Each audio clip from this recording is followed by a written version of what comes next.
Welcome back, everybody, to what's going to be an exciting dive into the future of home building. Today, we're kicking off the second annual 2025 Owner Builder Opt-Out Expo here in Cochise County, Arizona, where we'll be exploring groundbreaking methods for building, meeting innovative vendors, connecting with the community, and shaping the future of DIY construction, and listening to some experts on how to opt out. So whether you're here to learn, share, or just get inspired, you're in the right place.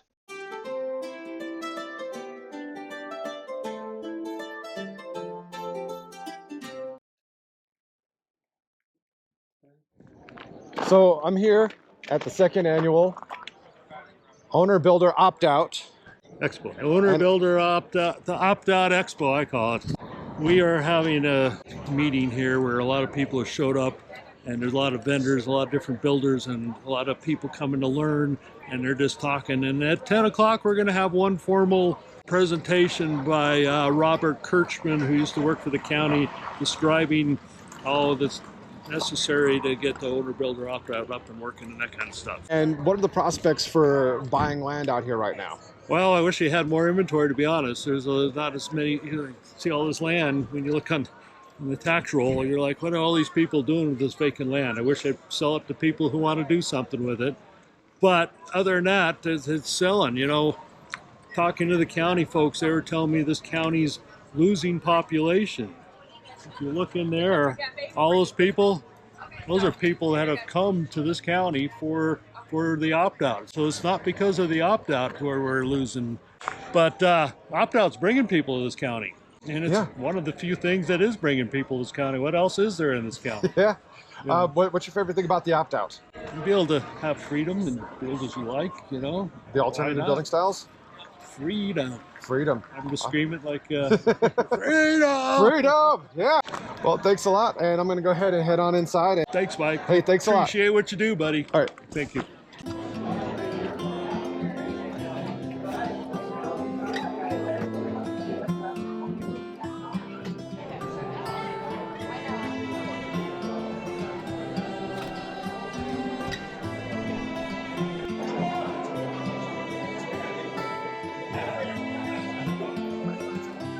Hello.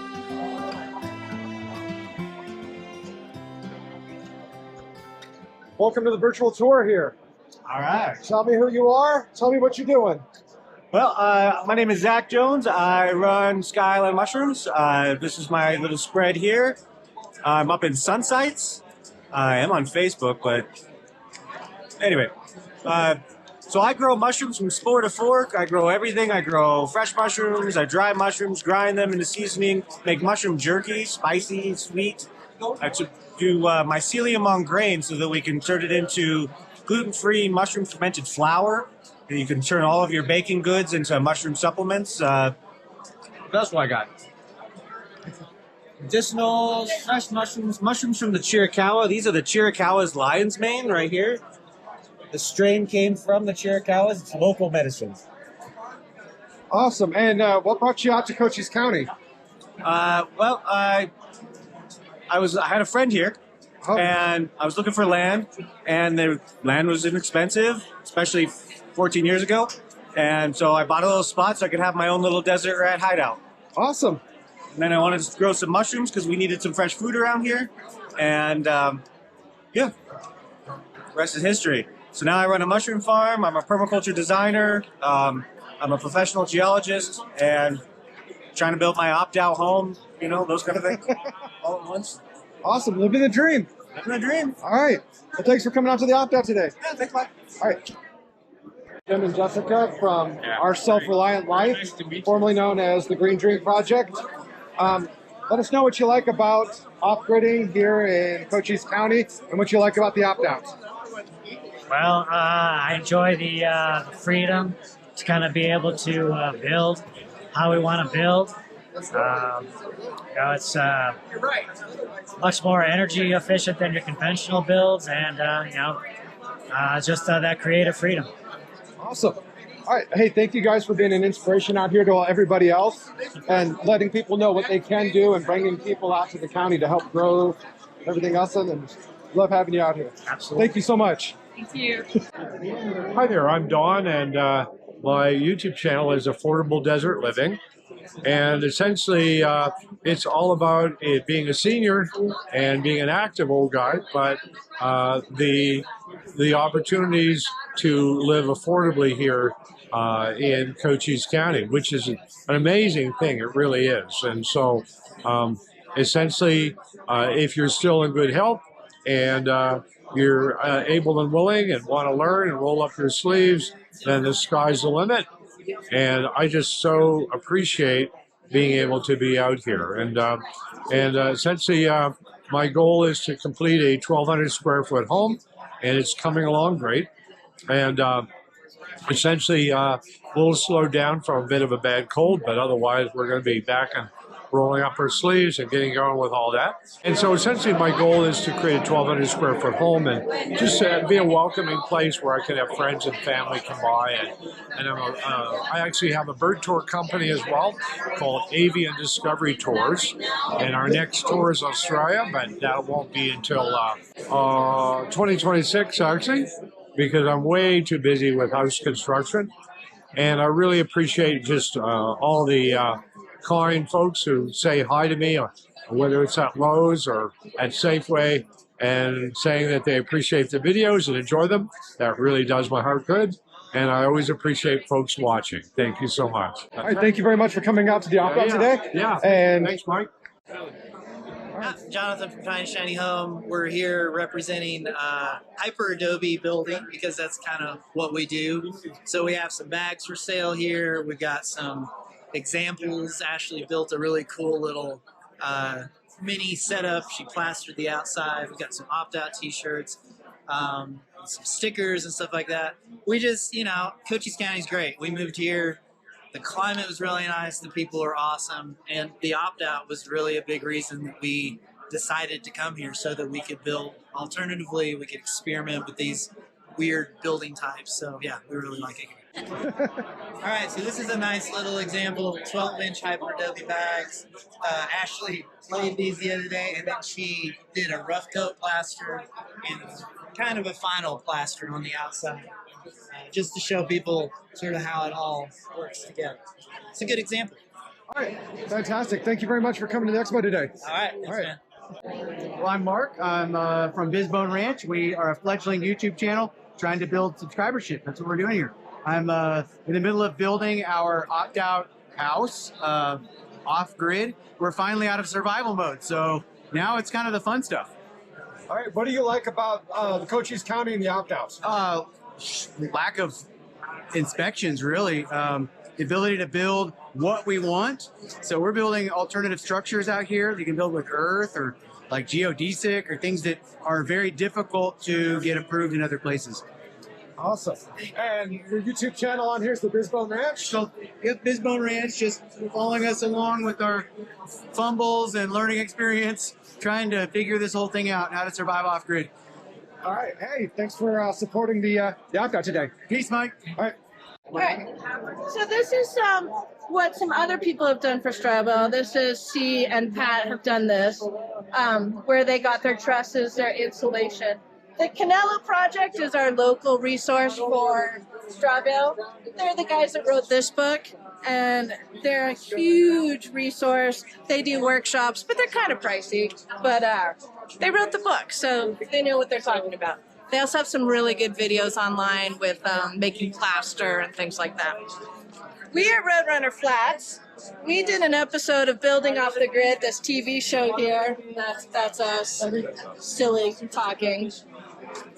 We built an off-grid Strabo house in 7 months. We do not ever suggest doing that. That's a little PTSD development right there. But we do workshops. So we have these workshops coming up this year. If you want to join us, totally free, just a half day. So if you just want to try getting dirty for a half day, see what a Strabo house looks like and feels like, put some mud on the walls, play with strip saw, slip straw, come and find us. You can look us up at RoadRunner Flats on YouTube and Instagram and Facebook, and roadrunnerflats@gmail.com. I feel so cheesy. Yeah. All right. Come on out. It's free. And what brought you out to Cochise County? What do you like about the area? What do you like about the opt-out? We came out for the opt-out 100%. We like the freedom of it. We live off-grid, 20 acres. We have almost no bills. We pay insurance, phone. That's it. That's awesome. Property taxes. All right. That's it. All right, so again, come out to RoadRunner Flats, hit the subscribe button, like them, support them. That'd All be right, great. and thanks for coming to the opt-out. Thank you. Thank you. And try to keep it quiet for about an hour. You really have to have a conversation. I ask you just go outside and have your conversations, okay? Other than that, let's listen to what Robert has to say. Okay, did my part. All right. Good morning, everybody. My name is Robert Kirschman. Thank you all for being here. Clay, thanks for having me here. I am here just representing myself. I am not representing Clay, his real estate company, the county, or any municipality. I did work for the county for 7 years, about a year and a half ago. I am still currently employed as a planner here in the county. I've been doing planning for 20 years, mostly in rural cities and counties. So that's kind of my background. I also used the opt-out program when I was at the county for my own cabin. So I've got experience with the program. I'm not coming in here with nothing. I'm also here because I'm very disappointed that the county couldn't be bothered to send somebody here to speak from Development Services. Both Clay Greathouse and myself reached out to them, and they couldn't be bothered to come. I'm here. I understand that. And I I'm glad you appreciate say that because I will go back and ask them why they didn't show up. Yeah, it's because it's Saturday. The county doesn't want to work on a Saturday. That's exactly Is that why. the They're reason? a bunch of morons. So, and we can have a conversation because I'm actually very disappointed with what the county did on the opt-out last month. So Okay. So definitely. So we can have another conversation. Okay. So with all that being said, let me get started. So there's a couple different types of permits and processes that you can go through. There's the traditional permit. You can go ahead and do it as an owner builder where you submit the permit, you have to submit full plans, full inspections. You can do it yourself or with a contractor. Then you have the opt-out. There's two different types of opt-out permits. There's the limited and there's the full. So full opt-out, you don't submit any plans. You go through, get an opt-out permit, show a site plan where your structures are going to be, setbacks, that kind of stuff. And they check for zoning, making sure you're not going to be more than 30 feet in height. If you're going to have any animals, that you're meeting the proper setbacks, those kinds of things. With the limited, you will provide some limited plans. They'll do limited inspections. The inspections will be on utilities to make sure those are all properly connected. So the benefit to going to limited is that you would get a certificate of occupancy. With the full opt-out, you don't get any certificate of occupancy. If you don't plan on selling your property, if you don't care what your kids have to deal with when you pass away, that's not a big deal. The problem with certificate of occupancy, not having one, it makes it very difficult, not impossible, but difficult to get a lender, and it can pose a little bit more of a challenge to get insurance. Again, it's not impossible. So full disclosure, I went full opt-out on mine. I was able to get insurance. I have no lender, so I don't have to worry about that. But insurance is challenging on an opt-out. And I had multiple factors against mine. I was in a high fire hazard area. I was no certificate of occupancy. And I was, at that time, four-wheel drive, high clearance, only accessible to the property. So, so those factors can all play into it. Shop around for insurance companies. You're probably not going to get the best deal with a name brand nationwide company. You're going to probably find one that caters more to the opt-out, farmers, those types of, not farmers to company, but insurance companies to support the farmers. If you haven't bought property yet, it's very important to look for property that is zoned for it. RU4, SR174, those are the two biggest areas where you can opt out.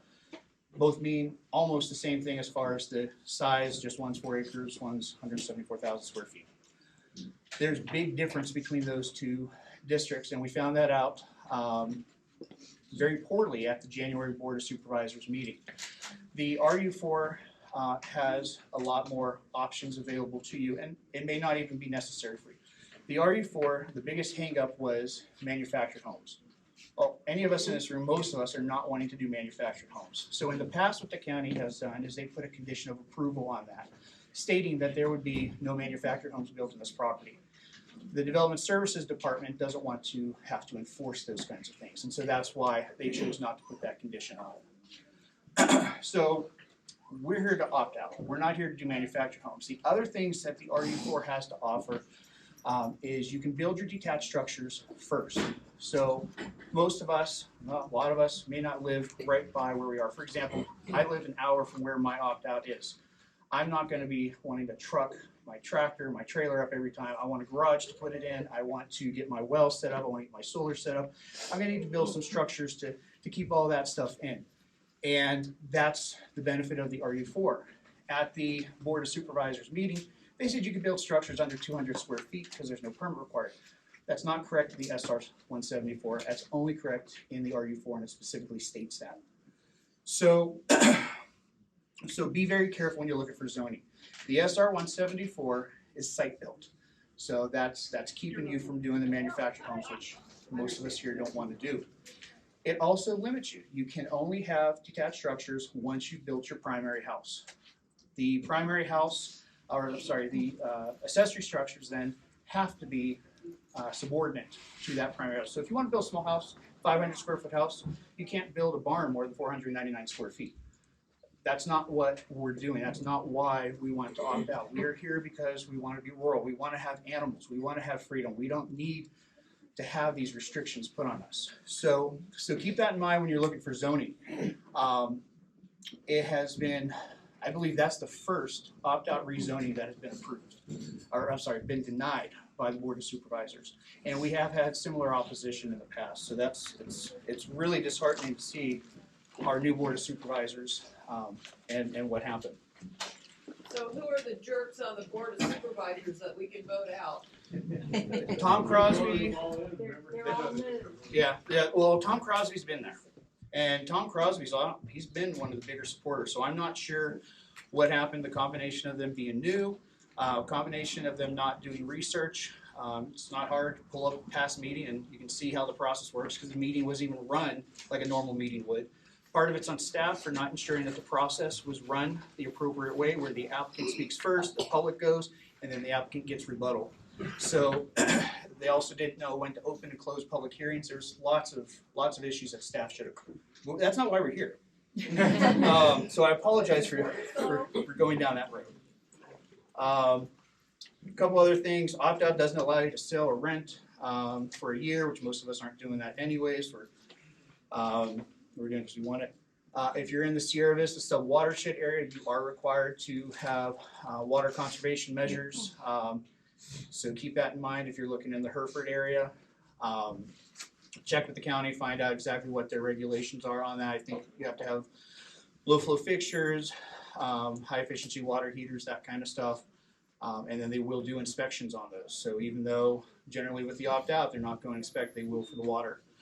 And then I did notice on the Development Services page that they have added that there may be water conservation measures being required in other areas of the county. Which shouldn't be a problem for most of us because most of us are trying to be efficient with our water anyways. We're either hauling water or we're having to drill and most of us are rainwater harvesting. So that shouldn't be an issue other than more government intrusion coming in and having to inspect things inside of our house. Recreational vehicles. So there's a couple different ways. A lot of people want to, in my time at the county, there's a lot of people that just wanted to live in their RV, essentially is what it was. And no judgment, I don't care.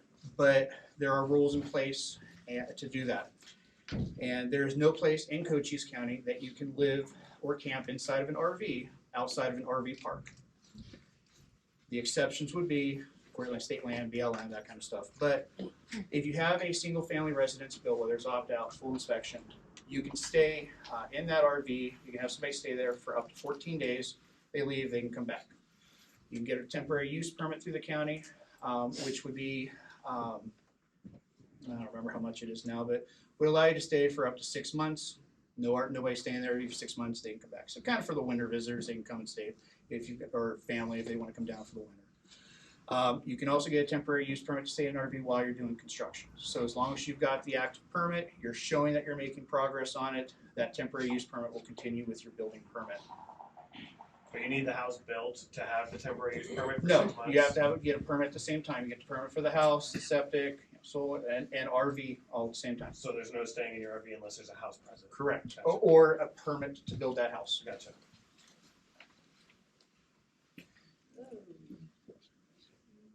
I don't know if that matters or not, but when I got my permits, I have a semi-trailer on my land that I use for storage, and they made me get a permit for that too. Yeah, so any structure that's over 200 square feet, or if it has utilities, thank you for bringing it up, because that's another issue I see on the opt-out group a lot, is people saying, well, just build a 200 square foot shed and live in it. It doesn't work that way. So state law requires you have to have plumbing. You have to have sewage, you have to have water, otherwise it's not a habitable dwelling and you can't stay in it. I'm not saying it's right or wrong, but that's what's required. Oh, I wasn't So- going to stay in mine. Oh, I know, but so people were saying, well, just build a shed and you can stay in it. Well, you can't do that, because if it's under 200 square feet, has utilities, in a flood zone, all those you have to get permits for it, even if it's less than 200 square feet. Same thing with cargo containers, backs of trucks, and backs of trucks is kind of a squirrely area. It depends on who you talk to on what's going to be allowed, because they're regulated by MVD, and so if you've got, unless you're taking it off the chassis and putting it on the ground, now it's a cargo container. But cargo containers, if they're over 200 square feet, they require permits as well. So that's all that I've prepared. I'm happy to answer any questions. On the septic issue, the kitchen sink is considered black water, correct?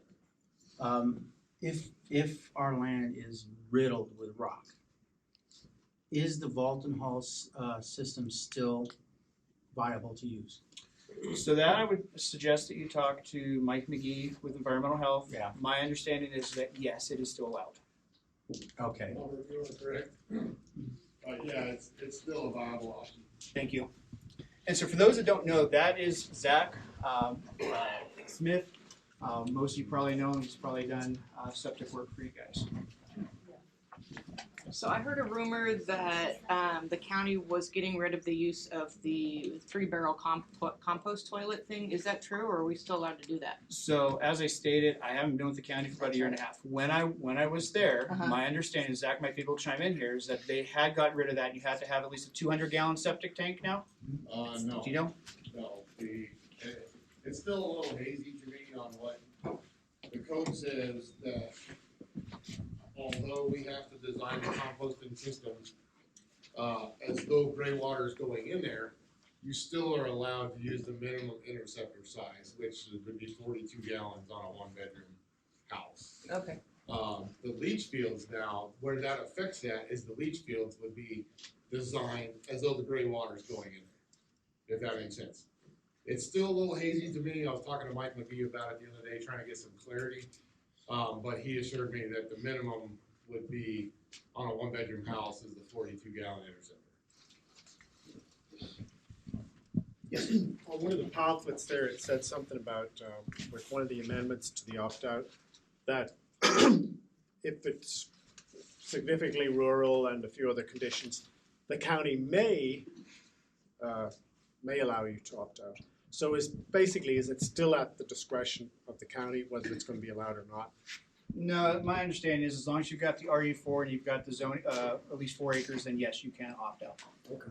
There was actually a really good paper put out by Christian Sawyer and I forget the name of the brochure that he puts out, the online thing. Ground party. Thank you. He did a really good job kind of summarizing the history and how the county continues to erode the RU4 process, the opt-out process. On that sort of on the same thing, when we were looking for land, I discovered that even if you have the RU4, sometimes you could be in they may not say they have a HOA, but it's a group of people, like maybe one guy divided his land up and decided to sell it, but he does not want to have just anything. And so they have some other restrictions that are built into the deed. CCNRs. So you have to double check everything before you because there could be restrictions that you don't know about because you didn't ask the right questions. And she's 100% right. In fact, most properties I've encountered here in Cochise County have some type of deed restrictions on them. For example, the one where I built my opt-out, I'm not allowed to, I have to build at least 1,000 square foot structure. I'm not allowed to have manufactured homes up there. I'm not allowed to grow cotton. I forget there's some other weird things. There's some that prohibit people of certain colors to live in some of these areas. So it's awful. And in my particular, there's nobody alive to enforce those CCNRs. So I went ahead and did what I wanted to do. I'm not advising you to do that, but I did what I wanted to do. And if somebody decides to have an issue, the county's not enforcing CCNRs. It's a civil matter. So what's going to happen is one of my neighbors would have to sue me, take me to court, and say, you're not meeting the CCNRs, and then I'm going to say, well, where's the architectural board that's supposed to approve all of our designs? Why do you have a manufactured home? So it just then becomes a civil matter between the two. Oh, okay, that's nice to know. I had a question about water.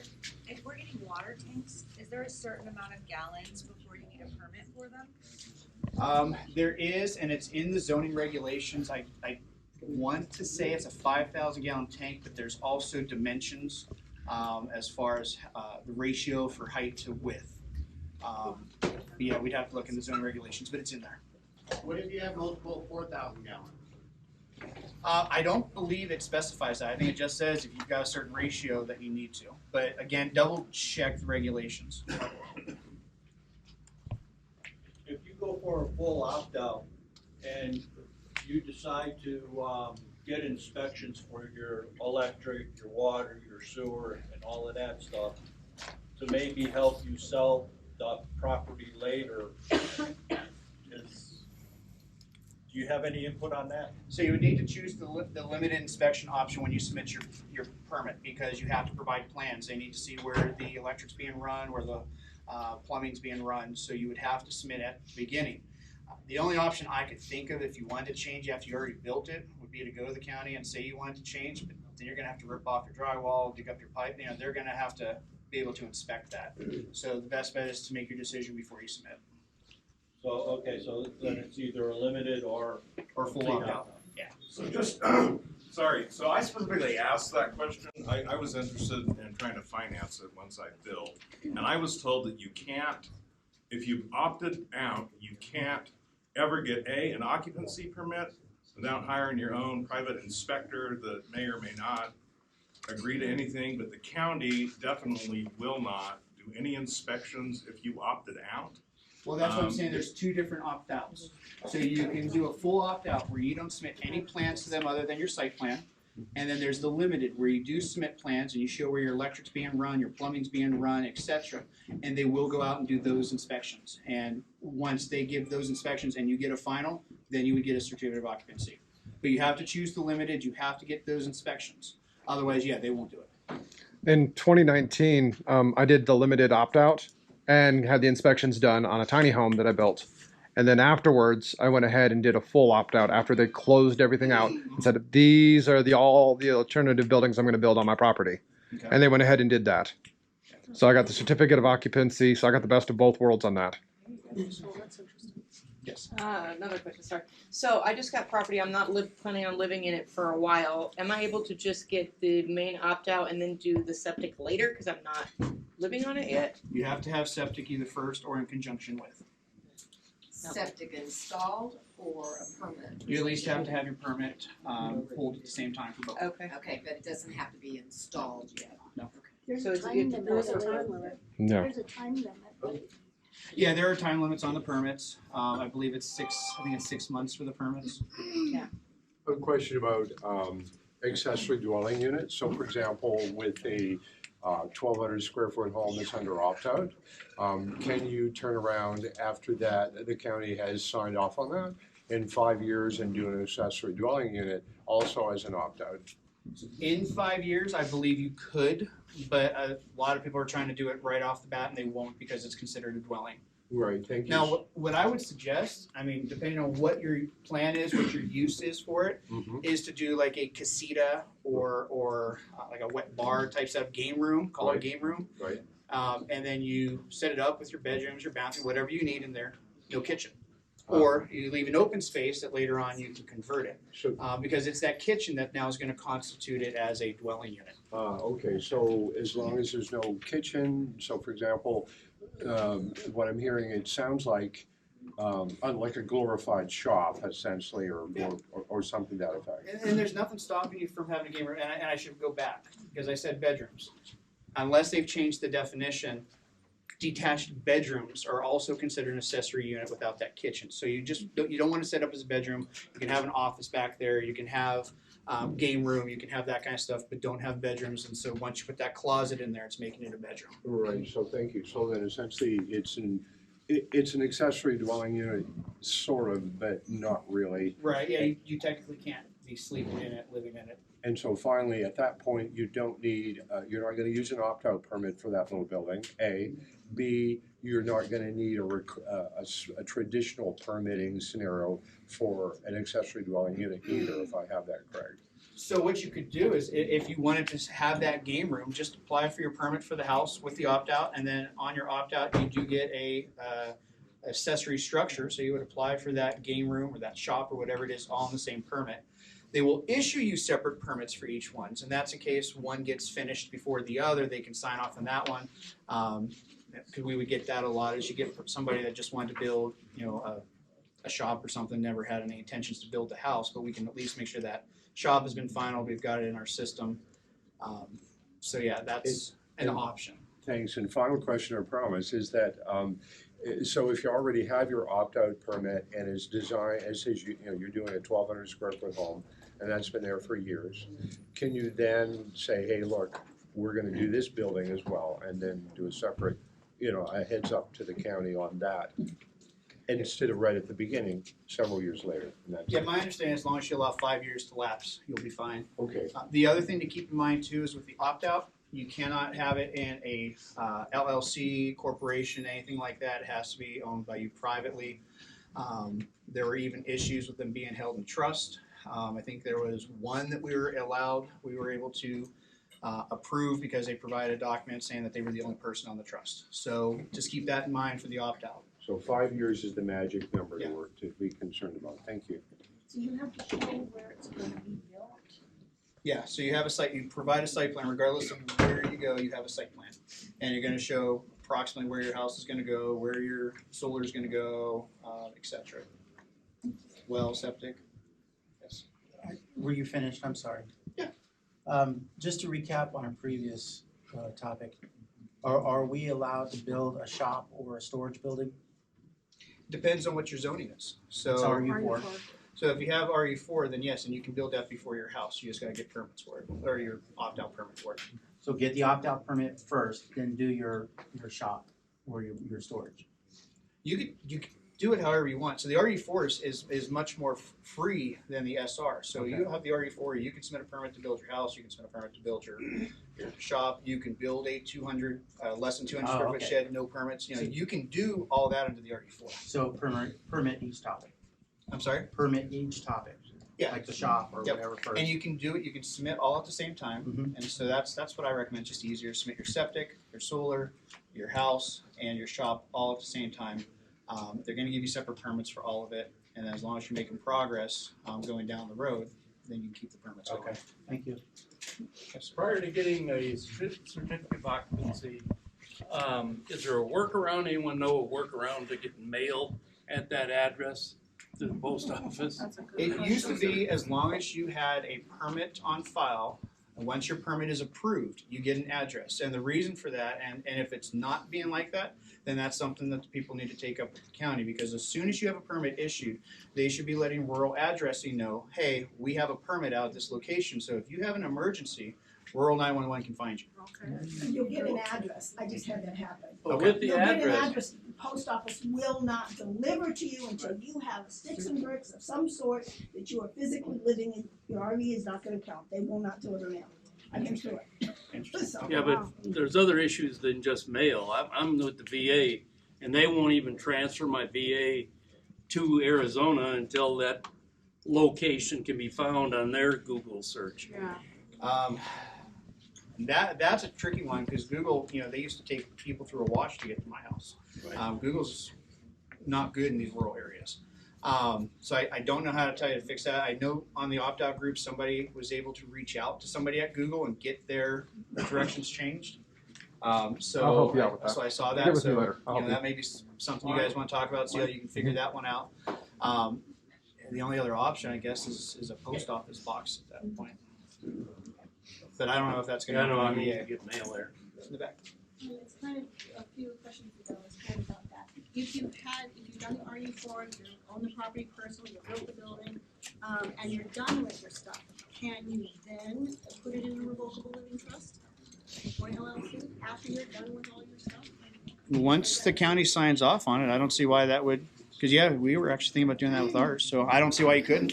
I didn't have any problem purchasing my property or doing the opt-out with my revocable living trust, and I just did that 6 months ago. Okay. They So maybe didn't hassle at all. maybe they've laxed But a I little am bit. the only person in it, And that may I be have why. trustees and I have, beneficiaries, but I'm the only grantor.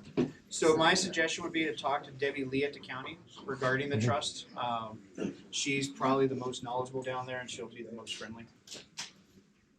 Yes. Well, for building types, I know you were talking about CC&Rs and looking to see what's on those and the manufactured home thing, but what other restrictions are there? Or is that something on the county website, or how do you find out about building type restrictions? So when we're opting out, Like for limited, I'll say. So for limited, you need to follow all building codes. They're going to need to make sure that all your electric meets code, the panel everything needs to meet the code. The structure. So here's the thing. Technically, under the opt-out, we are still signing a certificate that we're going to meet all building code requirements. They're not checking because they're not doing the inspections on the full opt-out. So if you are to follow the law and you want to do it the right way, most of these alternative constructions, hay bale, Adobe, they're not standard construction. They're not listed in the building codes. So you technically are supposed to have an architect or an engineer design them. And so it makes it a little bit more difficult. So that's probably a conversation you'd want to have on the side with like Paula Esparza, the building official, and just say, hey, this is what we're looking at doing. We'd like to do the limited. And what all are you going to need to see from me? But as far as like design standards, there's no design standards in Cochise County, with the exception of like fencing materials where you can't do tires and garage doors and stuff like that. It has to be standard construction materials. But for houses, there's no color restrictions. There's nothing. Okay, well, like metal structures, once it's. As long as you meet building code. Okay. Yes, sir. As part of your answer to her, I'm new to this, and I know that I'm going to think up 20 different questions after I leave here. Is there official address and contact number and person that's actually within this department that we should call? Can we get that? So I'm not representing anybody. I'm here talking to myself. I just have experience with it. If you want to talk to somebody at the county, I would just call their generic number 520-432-9300, I believe it is. For permitting questions, like submittal type questions, I would reach out to Debbie Lee. Debbie Lee? Debbie Lee. For construction questions, like actual physical questions on, does this meet code? How do I attach this to this? Paula Esparza. Paul. It's Esparza.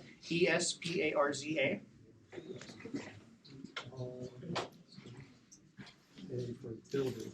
And what was Debbie Lee for? Permits. So any of the process for how to submit the permits, what you need to put in your application. Rezoning questions. I would either go with Matt. Can't remember his last name. He's new. He's my replacement.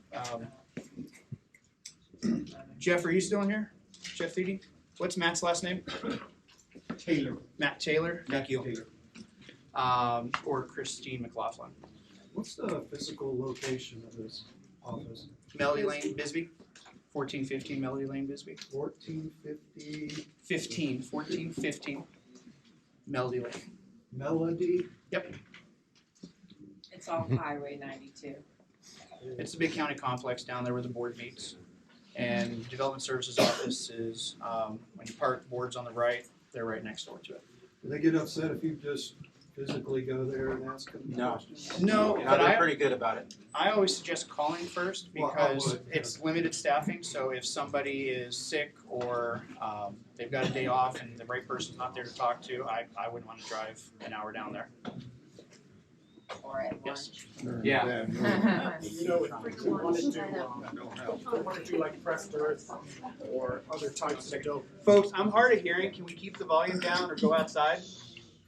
If you want to do pressed earth or other types of adobe, do you think you should go for the opt-out, or do you think you should try and get them approved? You're going to go through building permit, then technically that's going to need an architect or engineer to design it. So as long as you don't mind spending the time and money doing it, Do you know if they allow for that sort of thing? with an architect or engineer stamp, absolutely. Yes.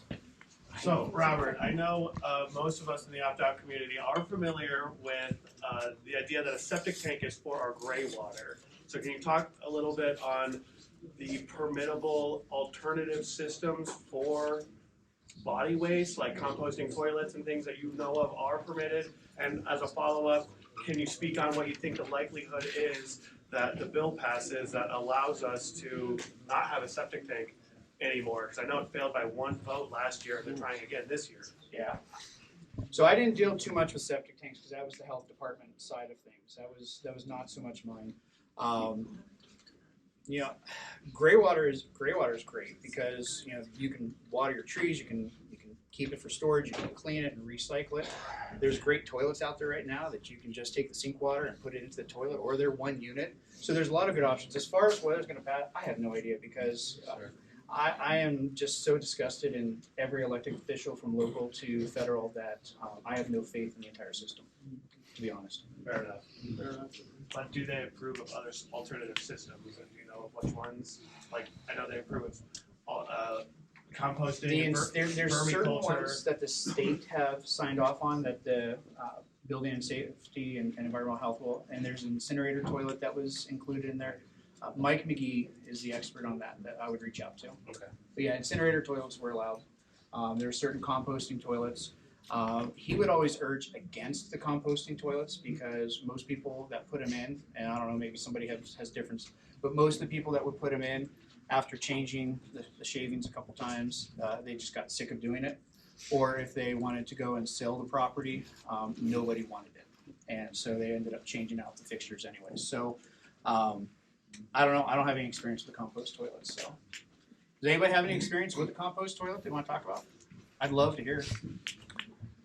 Okay.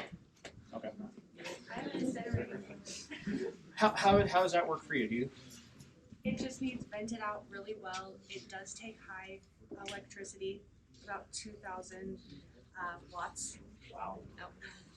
And you do special wax liners and you flush it and it burns and it's just ash.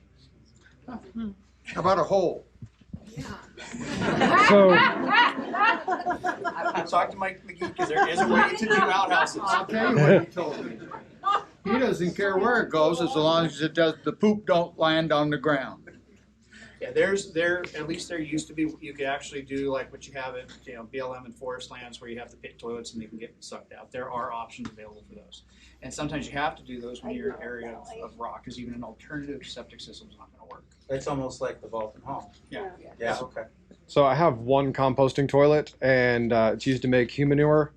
And once you go through the entire process of emptying it out, we have some 55-gallon barrels that are raised up off the ground that are sealed, so they can't get on the ground.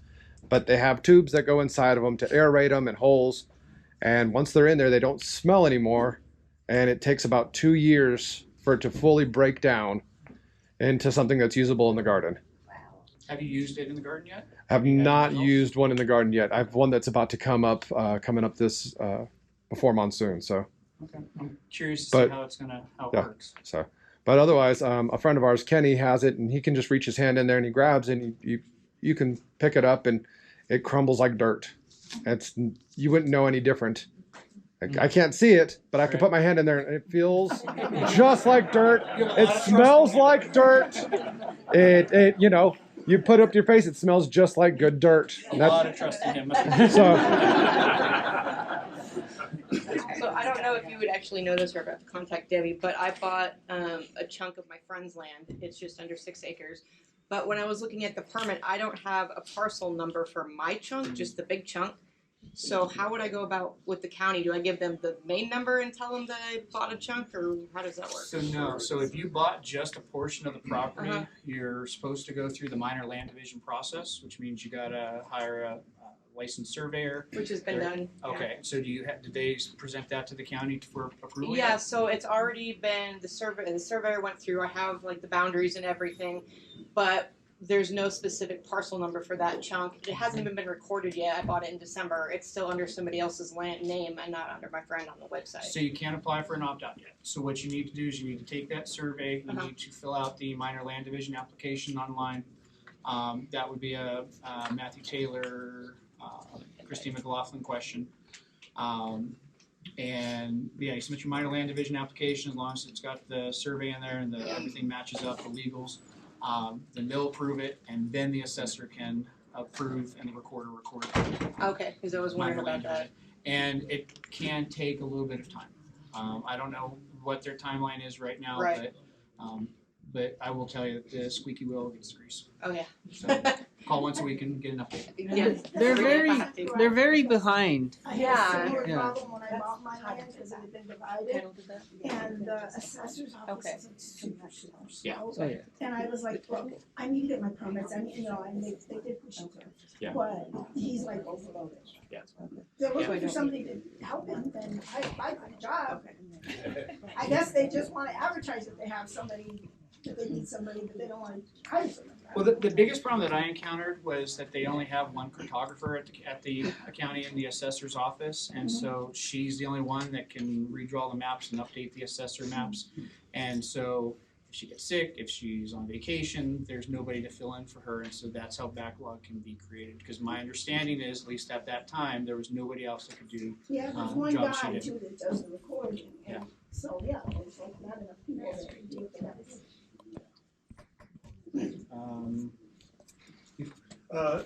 Where can we go online to read about all the regulations having to do with applying for opt-out? Just go to Cochise County website and go to Development Services, or you can just do a Google search for Cochise County opt-out, and it'll pop right up. Development Services? Yeah.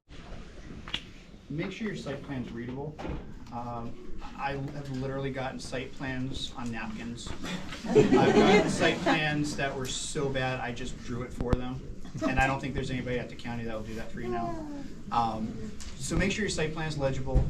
Show where your property lines are. Show where the roads are. Put a north arrow on it.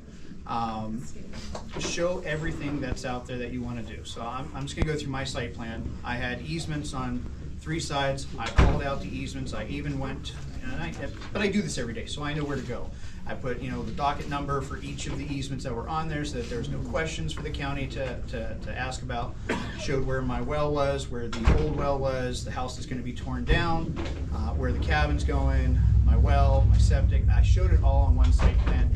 I went through and I put all kinds of notes on it, knowing that they're going to ask, well, is this solar? Why is this solar not connected to the house? Because I'm doing one for my well, I'm doing one for the house. So just put lots of notes on there that helps them. If you're going to have any animals, make sure I just put a note on there that all animals, any place where manure will collect, will be at least 50 feet away from all property lines. So that's barns, corrals, etc. If they free range, that doesn't apply. Fill out your permit application completely. There's a lot of times that people will just leave blanks on there, and it makes it harder on staff. It gets frustrating when we have a application that's highly incomplete, because the knee-jerk reaction is just to say this person doesn't care and we just want to kick it out. We don't, but all of us, we have to make sure we're doing our part to get what we want as well. Call and ask questions. If you don't know something, call. Like I said, Debbie Lee, Paula Esparza, I know some people have had some mixed, I've had some conversations aside. They're both extremely helpful. Matthew Taylor's a really nice guy. He's very helpful. So, I would definitely reach out to them with any questions that you have. don't argue with the planner at the counter. You know, when I'm telling you something, it's not because I'm trying to be a jerk or I'm trying to help people. We always are trying to find a way to make it work. We have regulations that come down from above that we have to follow, whether it's a state law, whether it's from the Board of Supervisors, or whether it's from a director. All those people that you're talking to at the front counter, they are all there because they want to help, but they're being told what they have to do from above. They're not, generally speaking, making up rules as they go. So just be kind to all those frontline people. Yes? You made the comment about easements, about, you know, looking for the docket and stuff. If the easements are shown in the original plat map, do you then have to go pursue the docket? And what do you mean by docket? Do you mean a court docket? What's recorded at the recorder's office. So they're saved by like book and page. Oh, okay, that's what you mean. Yep. Okay, gotcha. So if you have a recorded plat, so for example, Sunsites, you've got the plat out there. Most of them are showing the road easements. They're showing a lot of utility easements. That was done back 50s, 60s, 70s. Yeah. There's things that have been added over the years. We now have gas out there in some places. We have fiber out there in some places. So new easements are added onto all the time. They're supposed to be recorded. So you know, the easiest way is to go to your title company and just say, hey, can you tell me what easements or encumbrances, I list as encumbrances for them, that you have on your property? And they will give you a whole list, especially if you didn't go through title. Hopefully you went through title. Please go through title. That's another thing, going back to yours.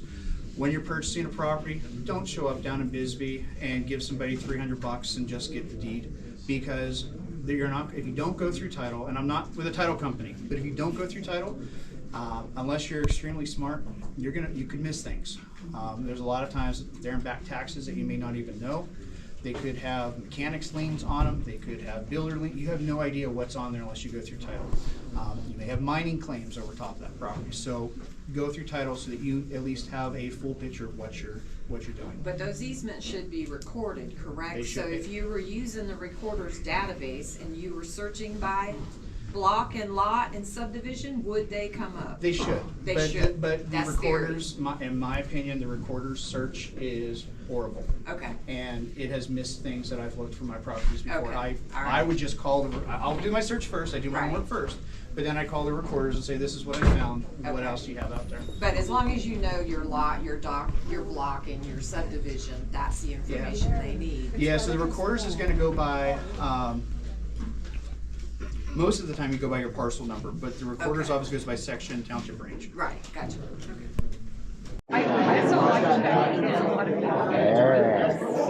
Hello, my name is Matt from Promise Domes.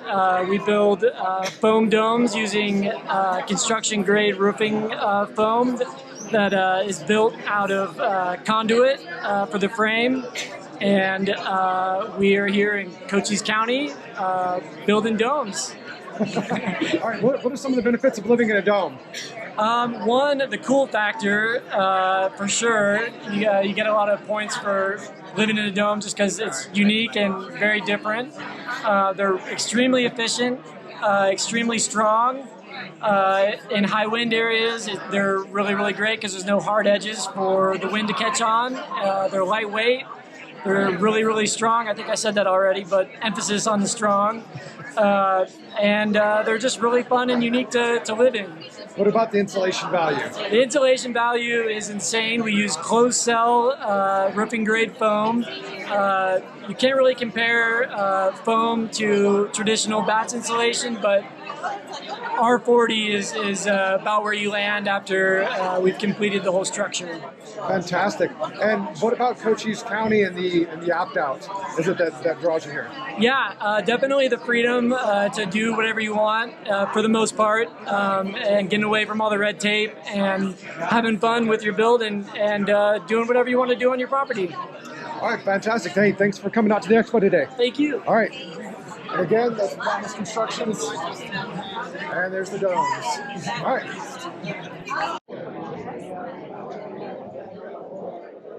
All right, Derryl here.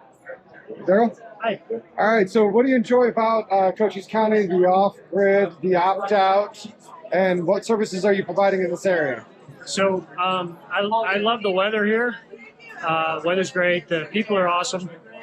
I love the freedom that we get in Cochise County with the opt-out permit. It's really refreshing to know that there are still communities out there who can, be responsible for themselves, take responsibility for themselves, and I think that just fits my life today. It's what I want to do. So we're hooked up with some guys back in middle of the country in Missouri. They build custom container homes. So that's what we're representing here today.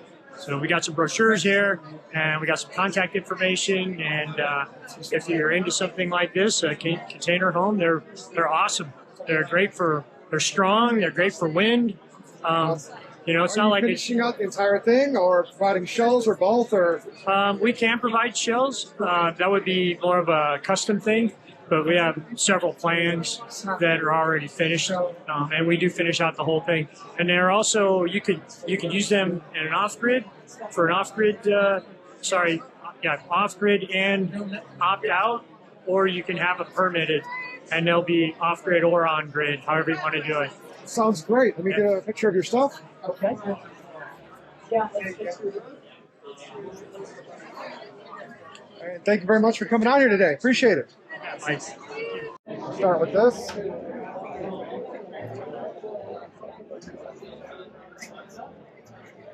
Matt Falk, and I own Cochise Containers out of Tombstone, Arizona. Tombstone, Arizona. All right. And do you deliver containers all around inside of Cochise County?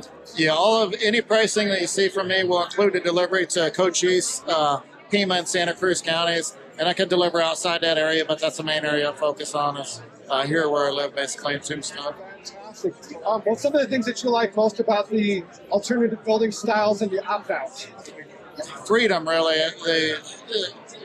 There's really no better feeling anymore, especially if you've lived in bigger cities, to have the freedom to do, like, my grandfather used to build his own houses, and that was, okay back in that day, but nowadays there's so many permitting and so many rules that you can't hardly do anything for yourself anymore. And just like freedom and self-sufficiency. Awesome. Hey, well, thank you very much for coming to the opt-out. I appreciate you being here.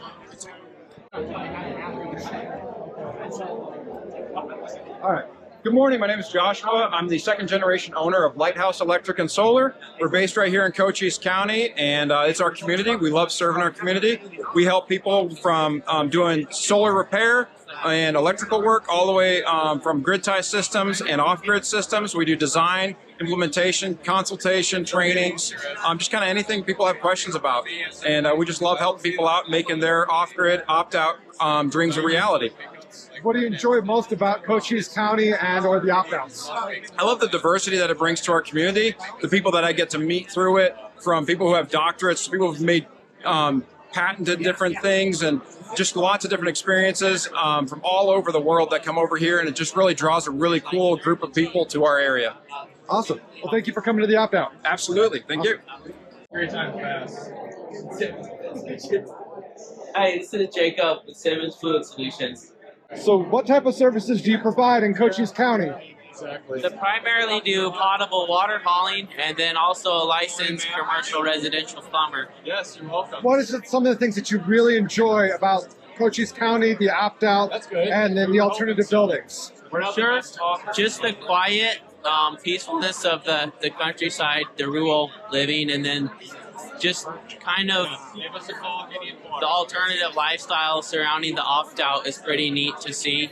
Everyone's different approach to building, and being a part of that is pretty neat for sure. How far around do you deliver water in the Cochise area? All of Cochise County we cover, so. Awesome. Yep. So all the way up towards Wilcox, up to Sierra Vista? Absolutely, yep. Fantastic. Yep. All right, what about up in Benson? Benson, we don't really do. I'll refer that to another water hauler up in that area. Just we've kind of agreed on our territories. Nice, nice. But for the most of it, yeah? Yeah, yeah. Awesome. Fantastic. And what's the capacity that you like to haul out at?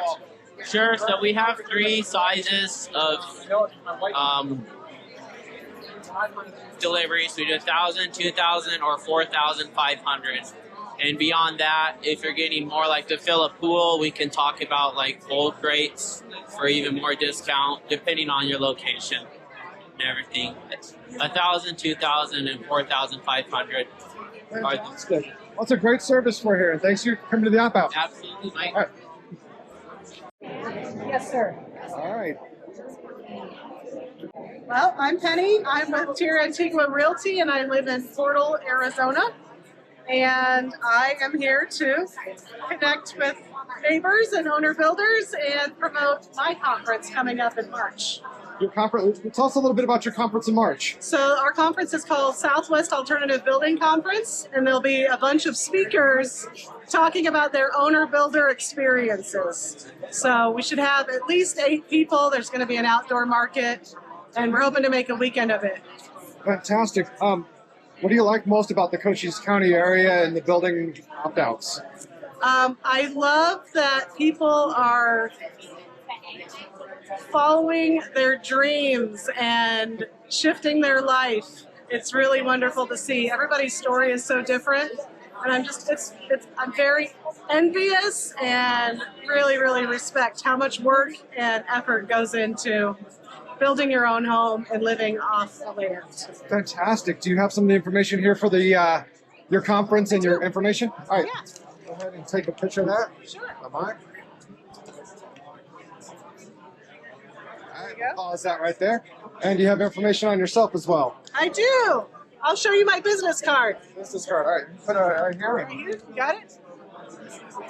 It'll auto take it. All right. Fantastic. That concludes our journey through the 2025 Owner Builder Opt-Out Expo. Thank you for tuning in, and if you have any questions, feel free to drop them in the comments below. Don't forget to explore all the amazing channels and vendors who made this event possible. Your support means the world to us, and as always, there's more to come.